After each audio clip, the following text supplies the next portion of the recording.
Olá, alunos, sejam bem-vindos a mais uma videoaula de Física 2, né? Lembrando que essas aulas são destinadas aos cursos de Engenharia Ambiental e Engenharia Civil. Hoje, pessoal, vamos falar do oscilador forçado. Na última videoaula anterior, quando terminamos a parte do oscilador amortecido, lá no finalzinho eu tinha dito para vocês que a gente só falaria do oscilador, né, da parte do oscilador forçado sem amortecimento, né? Mas aqui eu vou falar com amortecimento também, só que essa parte, como eu posso dizer assim, vai ser uma forma um pouco mais trabalhosa. Eu não vou cobrar essa parte na prova, mas fica aqui, digamos assim, o conceito, né, de como se chegar no oscilador forçado com amortecimento, certo? Então, colocando aqui em verde, essa parte aqui cai na prova, né? Isso aqui eu vou cobrar, né? Vai ser conteúdo de prova. A parte em azul aqui é conteúdo de prova. Conteúdo da prova. Conteúdo P1. Essa parte aqui eu não vou cobrar, ok? Vou fazer um vídeo sobre ela, vou colocar aqui, mas eu não vou cobrar, entendeu? Não vou cobrar. Vou explicar, vou fazer um vídeo, vou fazer o desenvolvimento todo, mas eu não vou cobrar na prova, né? Não vou colocar na P1, né? Não vou cobrar. Vou colocar aqui, ó. Está registrado aqui em vídeo que eu não vou cobrar essa parte que é o oscilador forçado com amortecimento. Agora o oscilador forçado sem amortecimento, aí eu vou colocar assim, ok? Então, pessoal, perceba o seguinte: qual é a grande diferença de tudo que a gente viu até agora para esse caso aqui, que é o oscilador forçado, ou o movimento ondulatório forçado? Na verdade, o movimento ondulatório forçado ele é proveniente do que? De um oscilador forçado. O nome já diz, é forçado porque vai ter a ação de alguma coisa externa, né? Como vocês podem ver aqui, a ação de algum agente externo que vai estar dizendo, ó, eu estou aqui para garantir que a oscilação não termine, ou então eu estou aqui para dizer que, olha, eu vou estar colocando mais força na oscilação. Então, essas duas condições, né, essas duas sentenças que eu acabei de falar, estão respectivamente ligadas ao que? Ao caso do oscilador amortecido e oscilador sem amortecimento, né? Com amortecimento e sem amortecimento. Sem amortecimento, o parâmetro de, como se diz, o parâmetro de amortecimento, né, que é o beta, ele é nulo, certo? Ele é nulo, e se ele é nulo, eu não tenho mais a condição de arrasto linear, certo? Então, o que acontece? Eu volto a ter uma espécie de oscilador harmônico simples, só que forçado. O que é isso? Vamos fazer um desenho aqui, que aí vocês vão compreender. Eu tenho aqui novamente o meu sistema massa-mola. Eu tenho uma mola e eu já vou dizer que esse bloco está oscilando, tá? Soltei ele, puxei ele, certo? Tem uma superfície lisa, continuo com a minha superfície lisa. Ele tem uma massa M, uma constante K. Antes tinha o parâmetro de amortecimento que estava relacionado com o fluido que estava em volta dele, né? Ou o arrasto linear, é a reação da resistência do ar, digamos assim. Agora não estou considerando a ação da resistência do ar, mas agora eu tenho a ação de uma força externa. Por que uma força externa? O sistema nemola, bloco mais mola. Então eu vou ter a ação de uma força externa que toda vez que ele oscilar, vai para o ponto de compressão máxima, que é o A-, E quando ele volta para a amplitude que ele tinha antes, aqui é o ponto de equilíbrio, tá? E ele está nessa direção aqui. Ida, depois volta. Quando ele chegar nesse ponto aqui, tem uma força externa que atua aqui novamente. Sempre vai estar presente essa força aqui que eu vou colocar. Essa força aqui agora. Então, quando ele chega, toda vez que ele volta para o ponto A, digamos assim, eu vou ter o que? A ação de uma força externa, que é um F. E esse F ele vai mudando, ele não é constante, é uma força que muda com o tempo. É uma força que depende do tempo, não é uma força constante. É uma força que vai estar atuando à medida que o tempo vai passando, certo? E aí como é que ficaria a nossa equação de movimento? A nossa equação de movimento, aquele mesmo processo que fizemos lá na videoaula do oscilador harmônico simples, montamos a nossa equação de movimento e aí chegamos lá na equação que era a equação x dois pontos, colocar aqui, ó,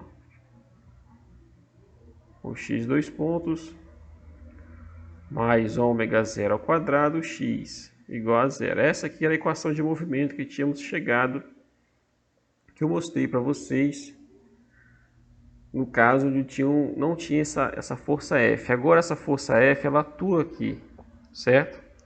E como lá a gente tem um passo lá que eu mostrei para vocês, que eu tenho que dividir tudo pela massa, né? Então agora vai ter uma força aqui dividido pela massa, vai ser um F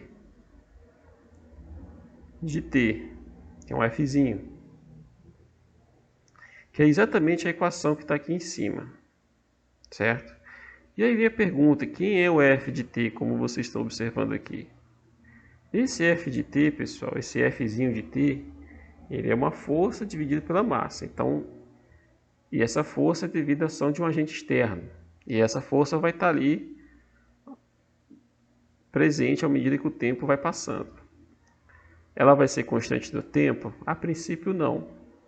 Porque aí não tem sentido se ela ser constante, porque ela vai estar ali para, nesse caso aqui, do oscilador sem amortecimento, que é o oscilador harmônico simples, cada vez que ele volta para o ponto A, essa força externa ela está fazendo com que o sistema ganhe cada vez mais energia. Então ela está aumentando a energia do sistema, certo? Então eu não posso mais dizer que a energia do oscilador harmônico simples, onde agora eu vou ter um agente externo aplicando uma força sobre ele, essa energia vai ser constante.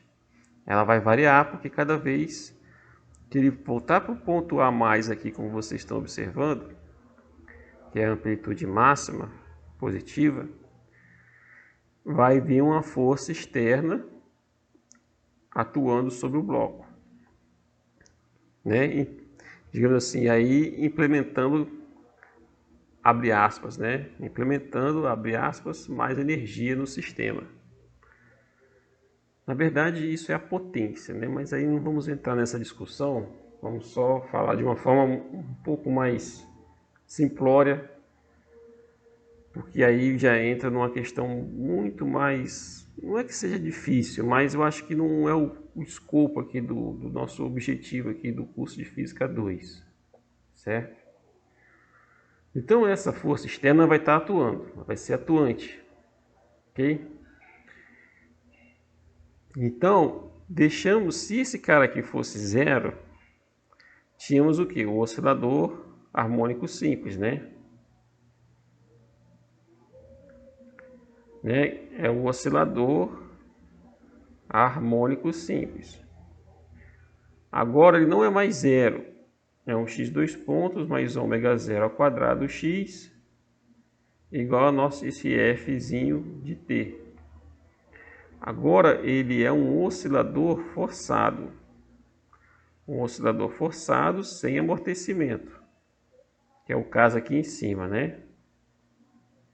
Então, um oscilador forçado sem amortecimento.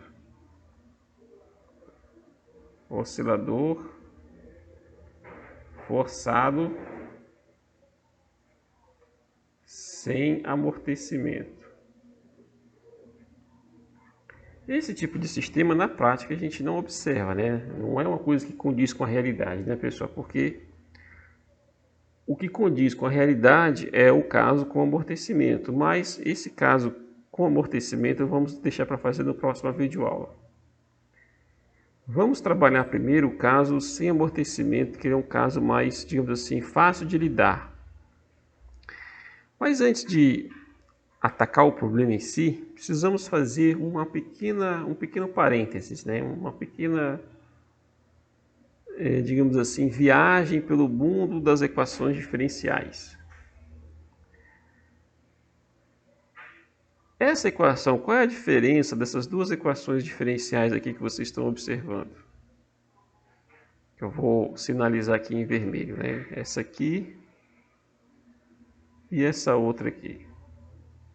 Quais são as diferenças dessas duas equações diferenciais?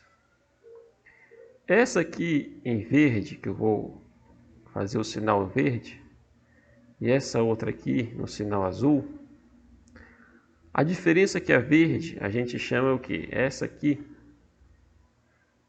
essa verde a gente chama de equação diferencial ordinária homogênea, né? E linear. Equação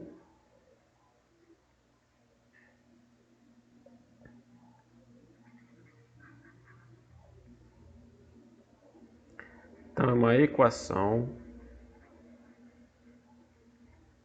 diferencial linear homogênea.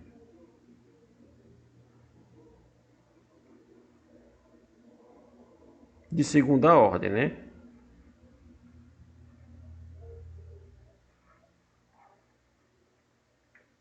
O nome é um pouco grande, mas ou de ordem 2, tanto faz. A vermelha é o que? É uma equação diferencial linear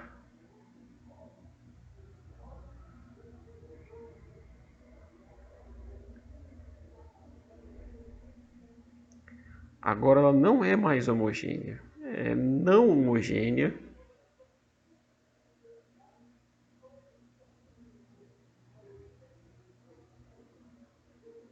de segunda ordem.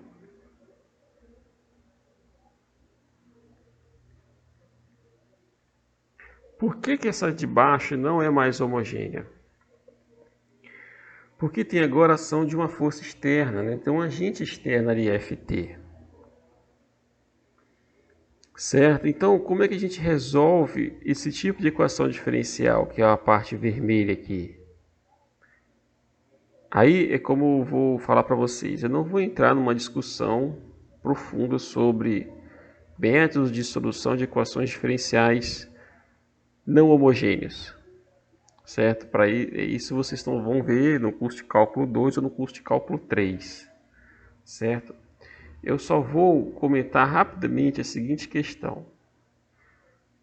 Pela teoria das equações diferenciais, você sabe que uma equação diferencial de segunda ordem ela pode ser a combinação de duas soluções linearmente independentes. Isso no caso de uma solução homogênea, certo? Linearmente independentes. E isso para o caso homogêneo, né? E para o caso de eu ter uma solução linear, uma equação diferencial linear não homogênea, eu posso dizer que essa equação ela vai ter também a mesma combinação, porém, ela vai ser dada por um caso onde ela poderia ser homogênea, mas o caso em que ela não é homogênea. Como assim, Francisco? Esse x que vocês estão vendo aqui em azul, né, que eu coloquei aqui a marca azul nele, essa equação aqui, A solução desse camarada aqui, a gente diz que é o seguinte, que é o vermelho, né? Vou colocar até em vermelho aqui para poder associar com o que está aqui escrito em cima. A solução desse camarada aqui, desse x de t, ele vai ser a soma de uma solução, uma combinação de uma solução do caso homogêneo, que vamos colocar h pequenininho, em função do tempo, mais o caso em que eu tenho o quê? Uma solução particular, que é o x de p, que também pode ser em função do tempo, uma vez que a força F também é dada em função do tempo. Então, essa aqui é o resumo, né? Eu não vou entrar em muitos detalhes, mas esse aqui seria o resumo de como é que se resolve uma equação diferencial, né? Uma equação diferencial, vou colocar aqui, essa é a solução da equação diferencial para o caso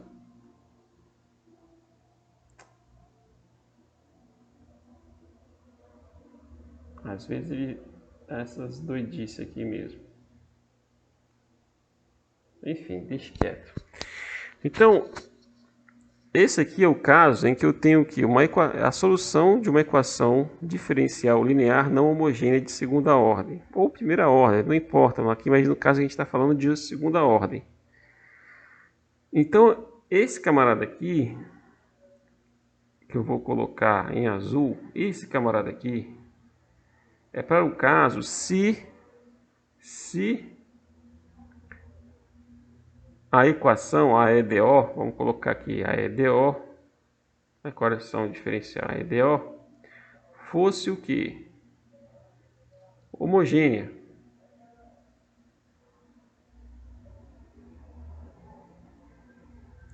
E esse outro camarada aqui é para o caso em que não é homogênea. Caso não homogêneo.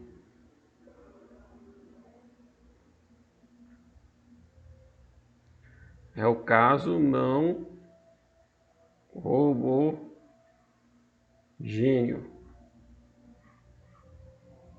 Certo? É o caso não homogêneo. E o EDO aqui é caso fosse homogêneo, né? Não vou nem colocar fosse, é caso homogêneo mesmo, né? O caso homogêneo. Caso... Por que é isso? Porque a teoria de equações diferenciais, né? Tem um teorema das equações diferenciais que eu posso dizer, como havia dito antes, que a solução de uma equação diferencial linear não homogênea, ela pode ser a combinação de duas soluções independentes, onde uma delas é a solução para o caso onde a equação é homogênea, e a outra é para o caso onde a equação não é homogênea. Que é exatamente isso que está mostrando aqui, o x. E aí vem a questão, esse processo, esse camarada aqui, x h de t, para o caso sem amortecimento,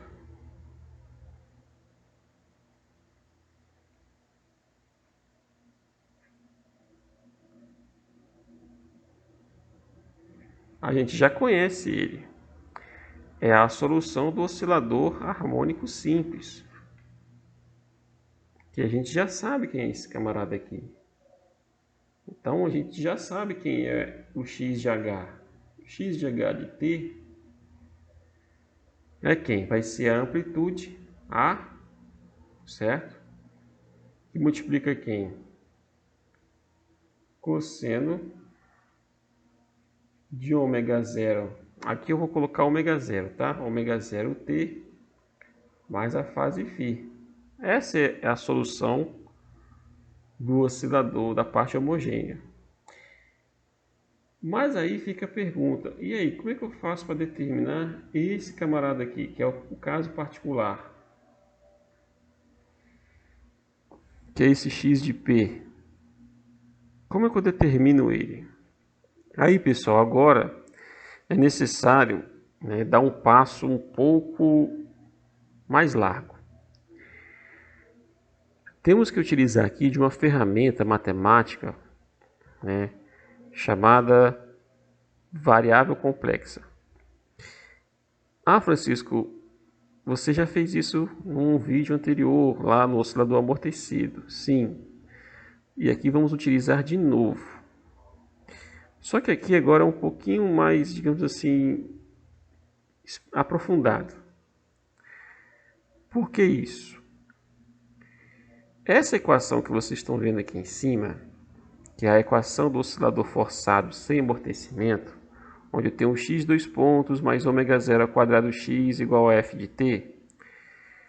Essa expressão aqui, eu vou até escrever aqui embaixo de novo. Essa equação diferencial de segunda ordem, x mais ômega zero ao quadrado x igual a f de t, que é o caso sem amortecimento,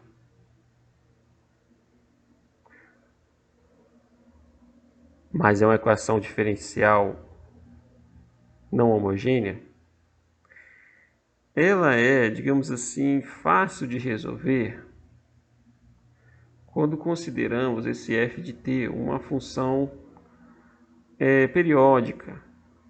Quando f de t é uma função periódica.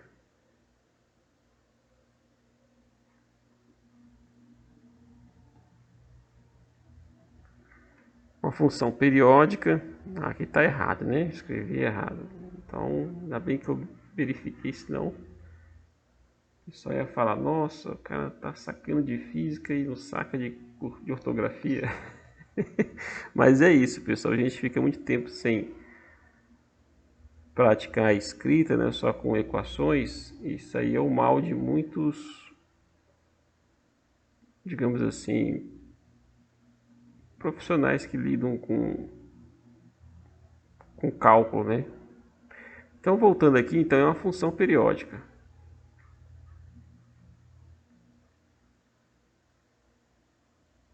Quase não sai o i aqui. Enfim, é uma função periódica. E quais são as funções periódicas que vocês podem estão lembrando aqui? Que, digamos assim, à medida que o tempo vai passando, no caso aqui a gente está pensando no tempo, né? Ela vai descrever a aparência de uma onda ou de um movimento ondulatório. Porque a gente está falando de ondas, né? E nesse caso mais ainda, porque não tem amortecimento. Certo? A gente está falando de movimento ondulatório. Então fica aqui sugestões, né? Então a gente pode ter uma função f de t do tipo um f0, que é uma constante, que é uma força, digamos assim, a amplitude da força, né? Que a força varia com o tempo. Lembrando que esse F0 é força dividido por massa, né? Então seria um F maiúsculo, subíndice 0, dividido pela massa. Que multiplica um cosseno de uma frequência ômega, que é a frequência da própria força, né? da ação do agente externo, vezes o tempo, né? Ou eu poderia ter um F0, um seno também de ômega t. Repare que esse ômega aqui não é o ômega 0 e não é aquele ômega lá do oscilador amortecido. Aquele de ômega lá é o ômega 1. Aqui é ômega, simplesmente ômega. Ômega minúsculo. Então eu posso ter tanto um como o outro. E eu posso dizer o seguinte, que esse x dois pontos mais ômega zero ao quadrado x, ele pode ser igual ou um f cosseno ômega t ou um f seno ômega t. Esse tipo de função, vou colocar aqui do lado para poder ficar mais fácil de visualizar. Esse tipo de função f de t, o que acontece? Ela é, do ponto de vista da teoria de cálculo, são funções mais fáceis de se trabalhar para poder achar as soluções dessas equações diferenciais. Por que isso? Porque o cosseno e o seno são funções periódicas. E também elas são funções, digamos assim, vamos usar uma linguagem assim um pouco não muito convencional, elas são parentes. O cosseno é parente do seno e o seno é parente do cosseno. Então vamos dizer que são funções irmãs, entre aspas, né? Vamos dizer assim. São funções que têm um grau de parentesco muito próximo, né? Do ponto de vista matemático. Então, eu posso reescrever, né? Vamos dar um exemplo aqui. Vamos supor que a função f de t seja algo desse tipo aqui, um f0 que multiplica quem? O cosseno de ômega t. Aí eu vou substituir aqui na equação e aí a gente vai ter um x dois pontos mais um ômega zero ao quadrado x igual a um f0 cosseno de ômega t. Pergunta, como é que eu resolvo esse problema? Metade do problema a gente já sabe como é que resolve. É pegar a solução homogênea que a gente viu aqui em cima. Ó. A solução geral vai ser quem? A homogênea mais o particular. Agora o grande mistério é calcular o particular. Então vamos fazer isso. Então, esse é o caso que a gente tem que resolver. Esse camarada aqui a gente tem que resolver ele. Eu tenho essa equação diferencial. Isso quer dizer que às vezes eu vou ter uma força desse tipo? Não, isso aqui é só um exemplo que eu estou dando, certo? Tem uma força F periódica que é dada por essa seguinte... Na verdade, isso não é uma força, tá, pessoal? Esse F0 aqui, ele é uma aceleração, né? Porque esse camarada aqui tem unidade de aceleração. Isso aqui também tem uma unidade de aceleração. Cosseno é adimensional, então esse camarada aqui é coisa, né? É aceleração, né? Então F0 é aceleração. Por quê? Porque é uma força, seria uma força inicial F0 dividido pela massa.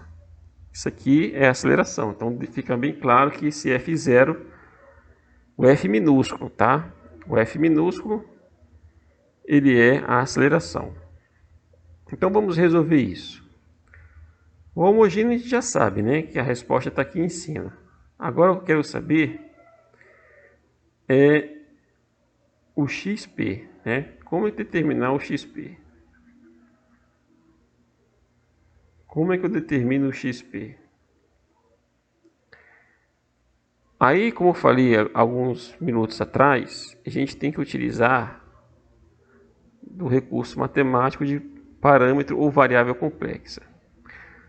Como é que seria a representação complexa dessa equação diferencial aqui? Eu vou criar agora um objeto que eu vou chamar de Z, certo? Esse Z ele é constituído por duas partes, né? Isso aqui, uma parte que é o x, outra parte que é y. Eu não vou entrar em detalhes porque eu já fiz isso num dos vídeos lá do oscilador amortecido. Depois vocês verificam lá, eu vou colocar na descrição do link, na descrição aqui desse vídeo, eu vou colocar qual é o episódio, né? Qual é o vídeo que está lá, o link do vídeo, que aí lá eu falo de forma mais detalhada sobre isso aqui. Então eu vou direto ao assunto, ao ponto. Vamos supor que tanto o x quanto o y são funções, né? Eu tenho o z, é uma função complexa. É uma função complexa que depende do tempo. Vamos supor assim, vamos dizer dessa forma, né? Então eu tenho que o z, ele é isso aqui, é um z de t. E da mesma forma, eu vou ter o x também, ele é uma função, e o y também é uma função, certo? Uma função que depende tanto de tempo, né? Então é um x de t e um y de t. E aí quem é o x? O x, ele é quem? Ele é a parte real do número complexo z. E o y é quem? Ele é a parte imaginária,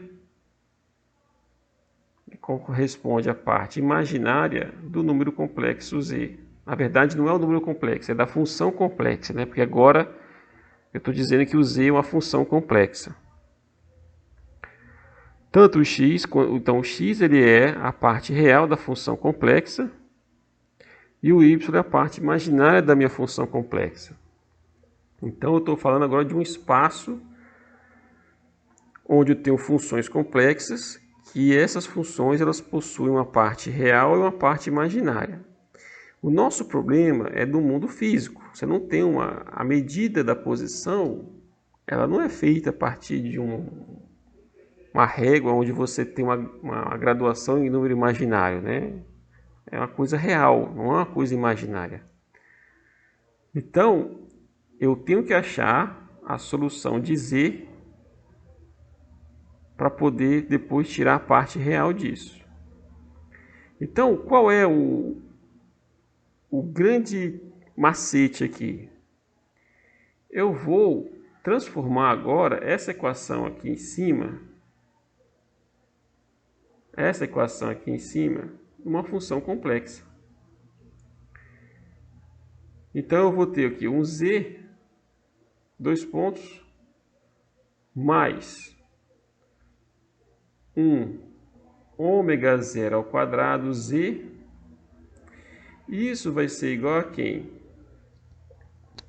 Agora prestem atenção, eu vou colocar o que aqui? Eu vou colocar, não vou colocar zero, porque aí seria o caso homogêneo. Eu vou colocar uma outra coisa aqui. O que seria essa outra coisa aqui? Ele é uma exponencial e elevado a i ômega t. Que aí eu vou colocar o F0 porque o F0 é a amplitude, né? Vamos supor que aqui é a força F0, na verdade é força, né? É a aceleração F0. Aí vocês vão perguntar, Francisco, por que você colocou esse E elevado a I ômega t? Vou já explicar para vocês. Lembrem lá da forma como se representa o número complexo. Eu posso representar dessa forma aqui, só que agora a gente não está falando de números, né? Vamos falar de funções, mas eu posso representar um número complexo como sendo o quê? Uma parte cartesiana e uma parte imaginária, né? Perdão, uma parte real e uma parte imaginária. Então, no diagrama de Arman, eu tenho que uma parte imaginária, que é o eixo vertical, e eu tenho uma parte real, que é o eixo horizontal. E aí eu posso representar um número complexo z como sendo o quê? Uma representação trigonométrica da fase dele. Perdão, ele tem um ângulo θ que a gente vai chamar de fase, só que não tem nada a ver com a fase lá do oscilador harmônico. E esse argumento, né, esse argumento θ, pronto, acho que a palavra mais apropriada é essa. Esse argumento θ, ele é, digamos assim, a inclinação de como que um número complexo ele se porta diante do diagrama de Arman, certo? Seria, digamos assim, uma versão, abre aspas, trigonométrica, né, de um vetor complexo, né? Então, repare que aqui eu forcei um pouco aqui os conceitos, né? Eu misturei um conceito de um vetor complexo com um diagrama de Arman. Isso eu estou fazendo de forma proposital e consciente de que isso não é o correto. Mas é uma forma, digamos assim, mais fácil de compreender. Então, quando eu escrevo esse camarada aqui, o que vai acontecer? Eu posso representar esse número Z por quem? Ele vai ser quem? Ele vai ser o módulo desse complexo, certo? Então, na verdade, eu acho que foi um pouco precipitado. Não vou colocar F0 por enquanto. Mas deixa ele aqui. Deixa ele por enquanto, deixa ele aqui. Qualquer coisa eu volto e apago ele. Vai ser um Z, que é o módulo de número complexo, que multiplica quem? A exponencial de E elevado a iθ, né? A exponencial de E elevado a iθ. E esse camarada aqui vai ser quem? Vai ser o módulo do número complexo, que multiplica quem? Vou colocar aqui embaixo, que aqui não vai dar muito certo. Então eu vou ter o que? Eu vou ter um Z, que é esse módulo desse número complexo.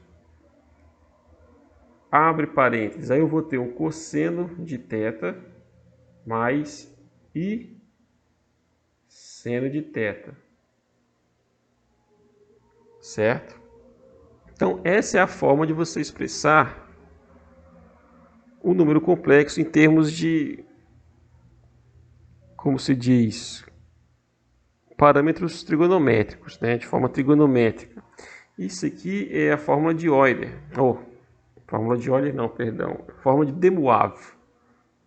É isso aí, pessoal. Vocês vão ver depois lá em cálculo 3, talvez, ou cálculo 4. Perfeito, pessoal? Eu sei que isso parece complicado, mas acredite, é uma técnica bem útil. Eu estou sendo vagaroso aqui nas palavras, nesse vídeo, porque eu quero que vocês compreendam de forma bem detalhada essa parte aqui de como que se resolve esse tipo de equação. Ok? Então, essa expressão aqui que é o que importa para a gente, essa aqui, ó. É essa aqui que importa para a gente. Certo? É essa aqui que importa para a gente. Então, o que eu vou fazer?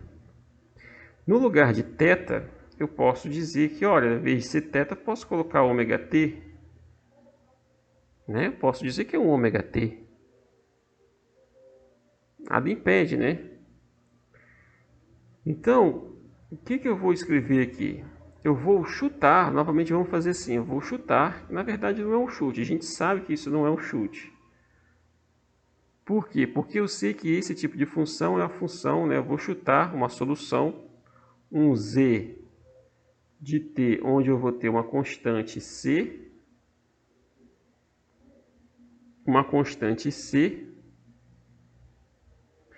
que multiplica um e elevado a i ômega t, onde esse ômega não é o ômega 1 nem o ômega 0. Esse ômega 1, para quem está assistindo a videoaula agora, é o ômega 1 lá do problema do oscilador amortecido. Certo? Não é o ômega 1 e nem é o ômega 0. É uma frequência da ação do agente externo, né? No caso da força externa que está atuando. Então eu vou fazer esse cara aqui como sendo isso. C de t, um C é elevado a i ômega t. Vou pegar a primeira derivada disso aqui. Então vou ter z de t. Vai descer um i ômega. C é elevado a i ômega t. E vou tomar a segunda derivada de z, que vai ser quem? Aí vai descer outro i ômega. Aí vai ficar vai ficar i ômega ao quadrado. Vai ficar i ao quadrado, ômega ao quadrado, c é elevado a i ômega t. Isso é igual a quem? Lembram-se, i ao quadrado é quem? É menos 1, lá do número complexo que eu falei lá na videoaula do oscilador amortecido. Então, isso aqui é menos 1 Então, I ao quadrado é menos 1, que multiplica ômega ao quadrado, que multiplica a constante C, é elevado a I ômega t. O que eu vou fazer agora? Eu vou olhar para essa expressão aqui, certo? Eu vou olhar para essa expressão aqui, e aonde tem Z dois pontos eu vou substituir por isso. Aonde tem Z eu vou substituir por isso aqui. O Z ponto eu coloquei, então eu vou só colocar só esses dois. Porque não tem Z ponto, porque eu estou falando do caso sem amortecimento. Então, como é que vai ficar aqui? Eu vou ter a seguinte expressão. Eu vou ter menos ômega ao quadrado, que multiplica C, é elevado a I ômega t, mais ômega zero ao quadrado, que multiplica o Z. Mas quem é Z? É C, I ômega t, que multiplica quem? F0, I ômega t. Então, perceba o seguinte.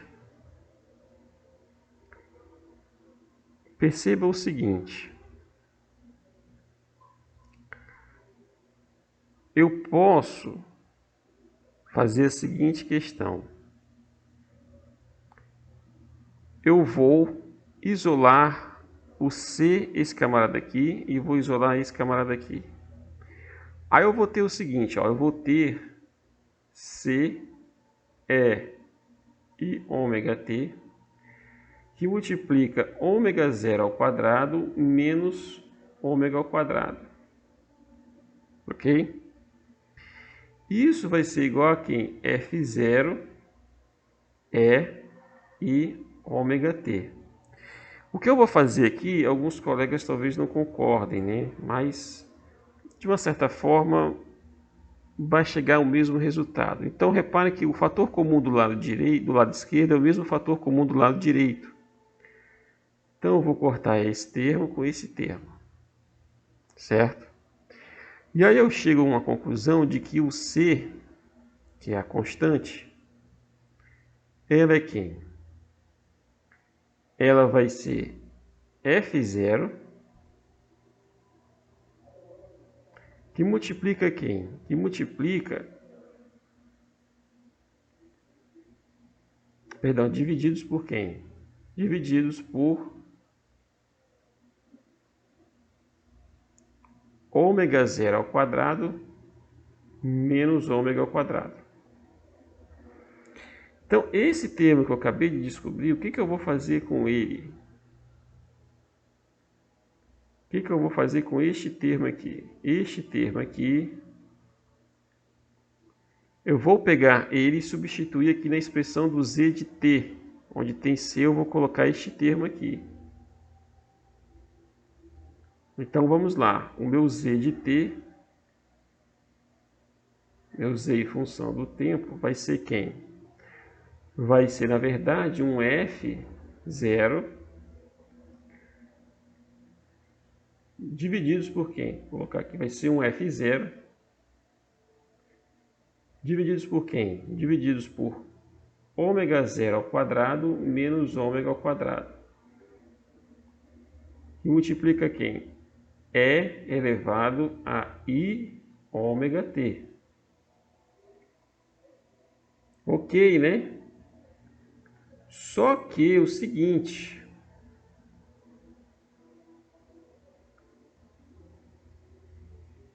essa é a função z. Mas eu quero quem? A parte real desse termo aqui. Certo? Eu quero a parte real. Por quê? Vamos abrir o E ômega t. Z de t vai ser quem?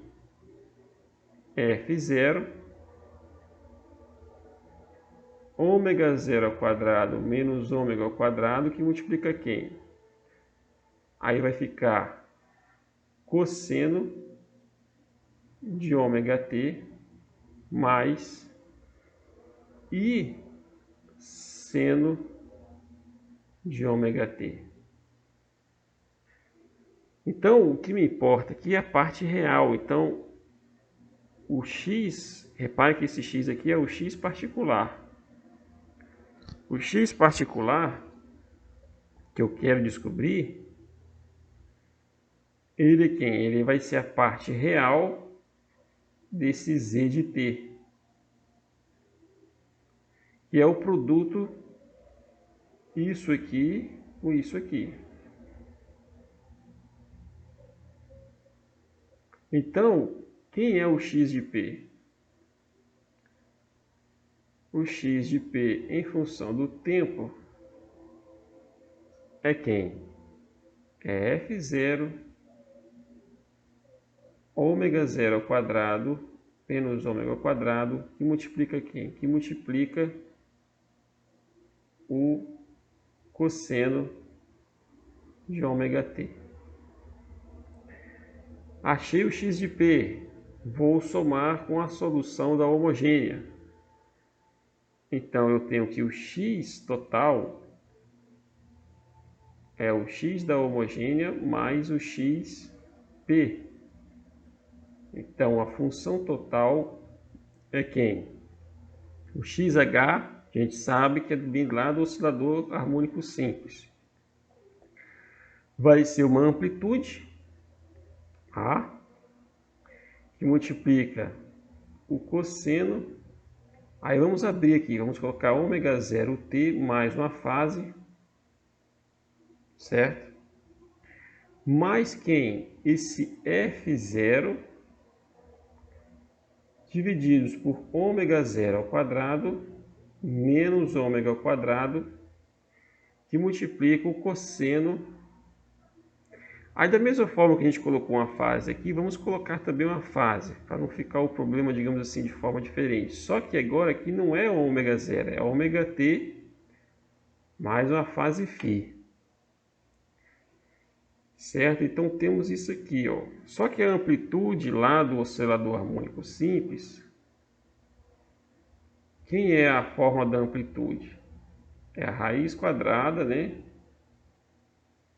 de uma posição x0 ao quadrado mais v0 ao quadrado sobre ômega 0 ao quadrado. Eu posso pegar esse termo e colocar aqui, mas eu não vou fazer isso. Só estou mostrando para vocês que isso aqui era a amplitude que tinha lá, que vocês viram anteriormente, certo? Então, repare que se isso aqui é uma amplitude, ele tem a mesma dimensão de x, que é a distância, né? Então, esse camarada aqui também vai ser uma amplitude, certo? E esse camarada aqui também vai ser uma amplitude. Isso aqui também é uma amplitude. Será que é? Vamos ver. Qual é a unidade de ômega 0? Não é segunda menos, não é segundo, então se está segunda menos 1, né? Então ao quadrado da segunda menos 2. Então o ômega também tem que ser segunda menos 2, porque eu estou fazendo a subtração de duas coisas que tem que ter a mesma natureza, né? O F0 é a aceleração. A gente sabe que F0 é a aceleração, que é metro por segundo ao quadrado. Então metro por segundo ao quadrado que multiplica, divididos por segunda menos 2, isso vai dar metro. O fator tempo é morto aqui. A unidade do fator tempo, né, a variável tempo, ela é, como se diz, jogada fora, né, porque vai ter uma equivalência, um corte fracionário aqui. Então perceba que esse camarada também aqui tem unidade de amplitude. Então eu posso reescrever esse cara aqui como sendo o x em função do tempo, como sendo uma amplitude A1, né, uma amplitude A1, ou uma amplitude homogênea, né? Aí não sei, fica a critério de quem achar que está assistindo o vídeo aqui. Perdão, fica a critério de quem assistiu o vídeo. Vamos facilitar, vamos colocar uma amplitude. Vamos colocar um A1 Não vamos inventar muita coisa não. A1 ômega 0t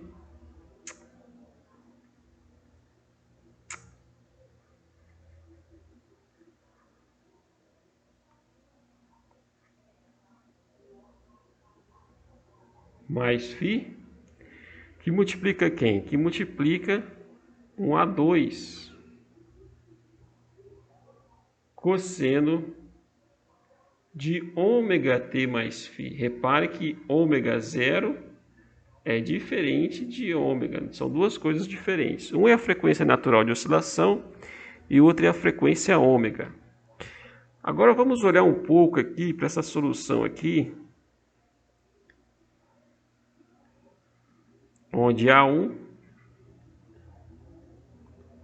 é essa amplitude aqui, né, que vocês já viram, que é o x0, que é a posição inicial ao quadrado, mais v0 ao quadrado sobre ômega 0 ao quadrado, tudo elevado a 1/2.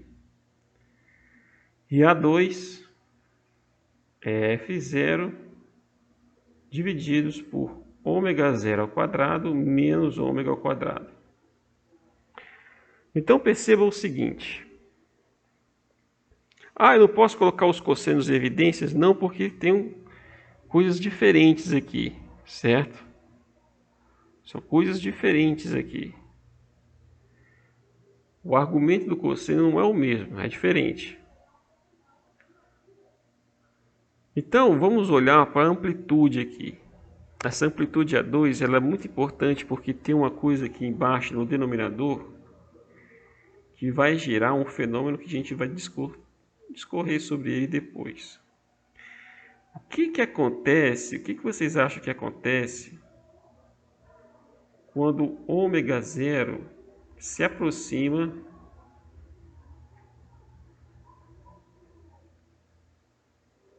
de ômega?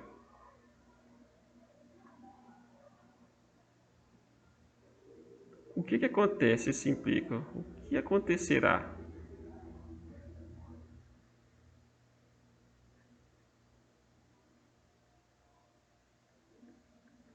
Essa é a pergunta que eu faço para vocês. Quando o ômega 0 se aproxima de ômega, essa diferença vai ser muito próxima de zero, né? Então, quando o ômega 0 for praticamente igual a ômega, a amplitude A2 vai explodir, né? Ou seja, eu vou ter um número, um F0, né? Um parâmetro F0, divididos praticamente por zero. Então, eu vou ter o que na matemática a gente chama de singularidade. Não sei, uma singularidade numérica, tá? Porque singularidade pode expressar muitas coisas dentro da área da física. Então a gente vai ter um limite em que o A2 ele vai tender ao infinito. Então quando o ômega 0 é aproximadamente igual a ômega, implica que o A2 ele tende ao infinito. Ele vai explodir. Vai ser um valor muito grande. Em termos de prática, o que significa isso? Significa que esse termo aqui ele já vai estar presente o tempo todo, né? Independente de ser forçado ou não, esse termo aqui que é o A1, esse termo aqui, ele vai estar presente sempre, porque vai estar associado com a frequência natural de oscilação, né? Que é dado pelas características do oscilador, que é a constante da mola e a massa do bloco. Esse camarada aqui, ele vai depender, esse termo aqui, que a gente chama, esse termo aqui não é o termo transiente, né? O termo transiente ele vai aparecer depois lá no oscilador amortecido, no caso com amortecimento. A gente está vendo o caso sem amortecimento. Então, esse termo aqui, independente ou não de eu estiver falando de um oscilador forçado, ele sempre vai oscilar, certo? Ele seria um oscilador perpétuo, né? Agora eu estou, além dele ser um oscilador perpétuo, mas ele nem ganha e nem perde energia. Ele não vai ganhar e nem perder a amplitude dele. Vai sempre oscilar entre mais A1 e menos A1. Só que agora vai aparecer um outro fator aqui na solução, que é esse termo aqui. E esse termo aqui, ele está cada vez o quê? Colocando, digamos assim, mais força, digamos assim, né? Ele está fazendo com que a amplitude se torne cada vez maior, certo? Então, ao longo do tempo, o x ele tende, tanto o limite superior quanto o limite inferior, ele tende da amplitude ser cada vez maior. Então, fazendo aqui um gráfico, aqui embaixo vocês vão entender isso. Vou fazer aqui um gráfico, um esboço de gráfico, né? Porque meus gráficos são muito bons, né? Para não dizerem outra coisa. Eu tenho o x e aqui eu tenho o tempo. Se não tivesse o lance do oscilador forçado, eu estaria falando só do oscilador harmônico simples, que é esse termo aqui em vermelho que vocês estão vendo aqui. Então ele vai oscilar normalmente, né? Então ele vai oscilar normalmente, que é isso aqui. Ele vai fazer isso. É um oscilador harmônico simples, então ele vai sempre manter o padrão. Sempre manter o padrão dele. Né?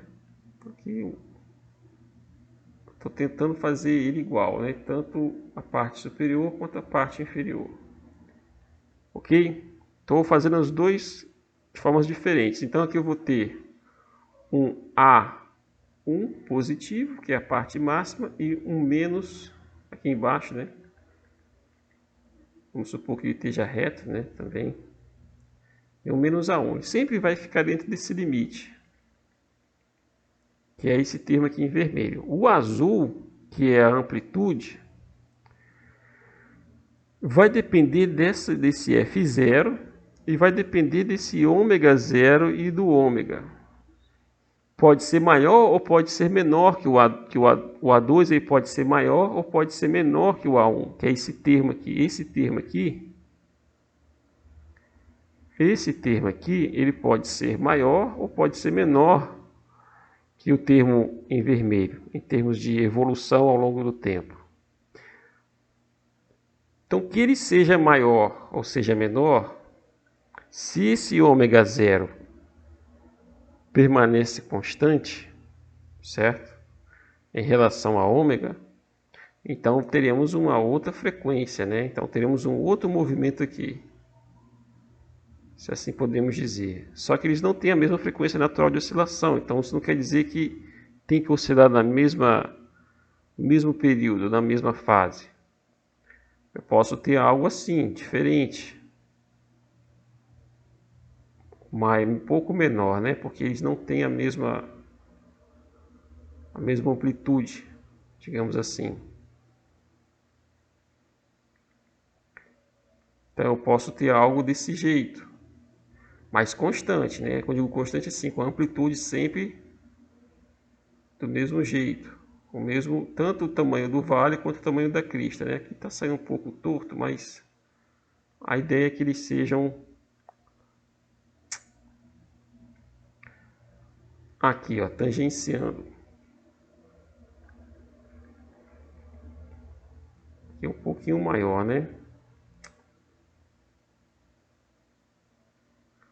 Então, o limite superior seria um A negativo, perdão, um A2 positivo, e aqui seria um menos A2.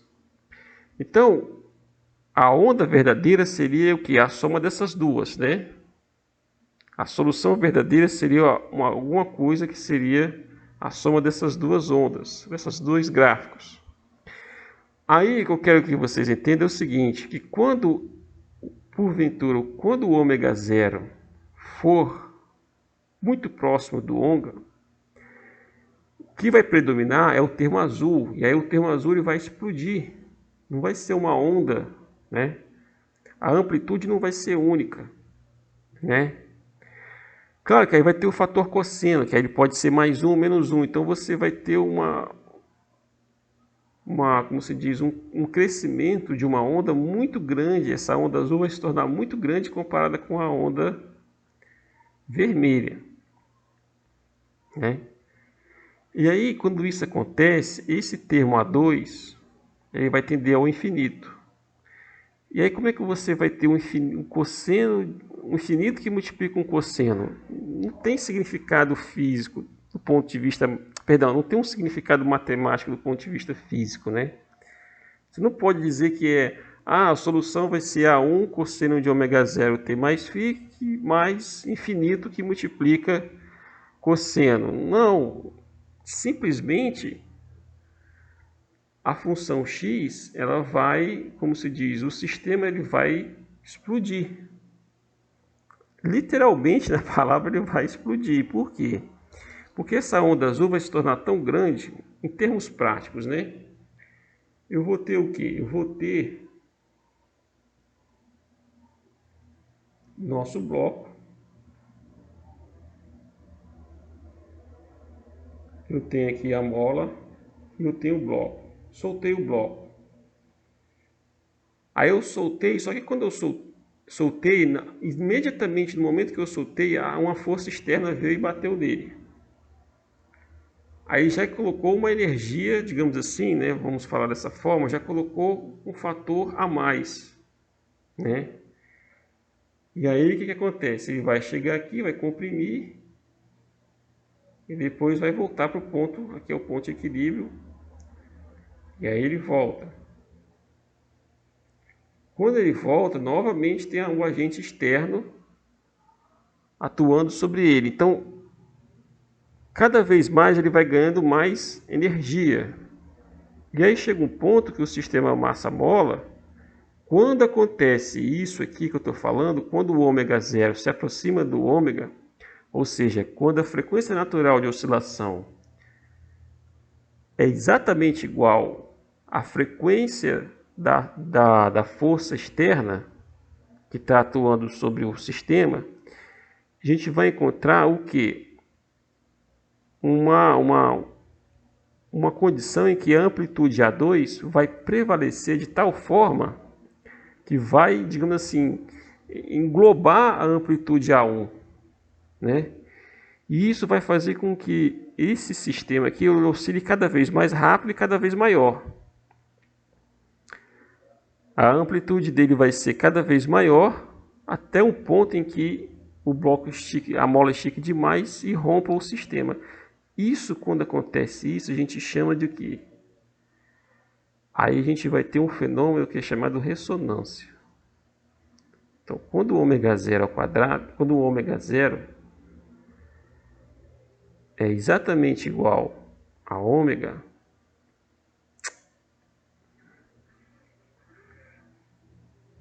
quando o ômega zero é exatamente igual a ômega, a gente tem o que a gente chama de ressonância.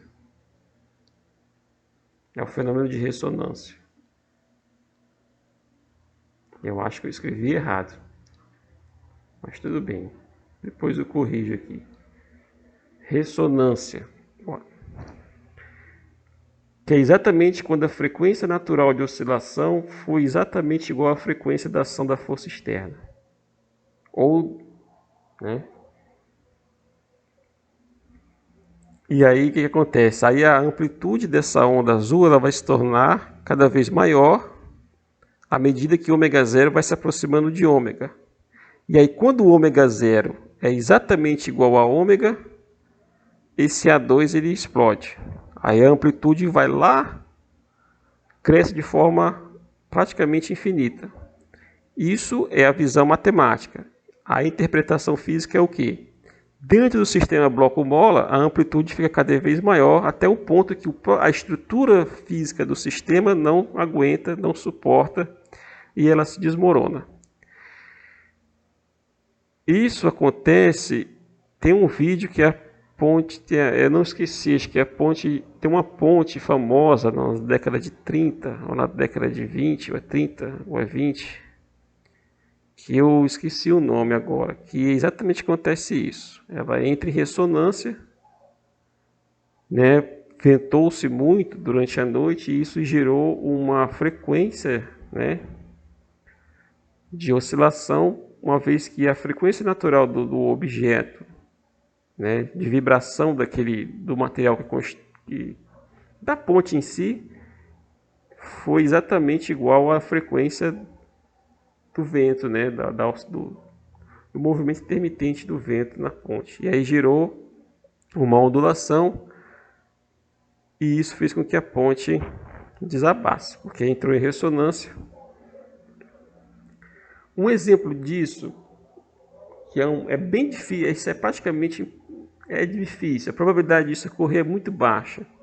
Imagine que duas pessoas deem uma gargalhada, uma pessoa dá uma gargalhada e outra pessoa dá uma gargalhada. Aí você vai ver que vai ter uma competição entre os sons, né, das gargalhadas. Agora, se duas pessoas, por algum motivo, sei lá, por alguma razão começam a rir ao mesmo tempo, de forma sincronizada, aí você vai ter um fenômeno de ressonância, né? O som que está saindo da gargalhada do som de uma pessoa vai ficar em ressonância com a gargalhada do som da outra pessoa, né? Do som da gargalhada da outra pessoa.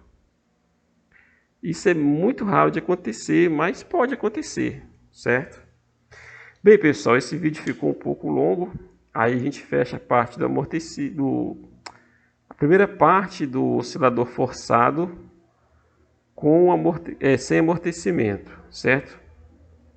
E aí vamos falar depois do caso com amortecimento, mas isso aí acho que eu vou deixar, vai demorar um pouco para colocar aqui, porque essa parte não vai entrar no conteúdo da prova, tá bom? Então um abraço a todos e até a próxima videoaula.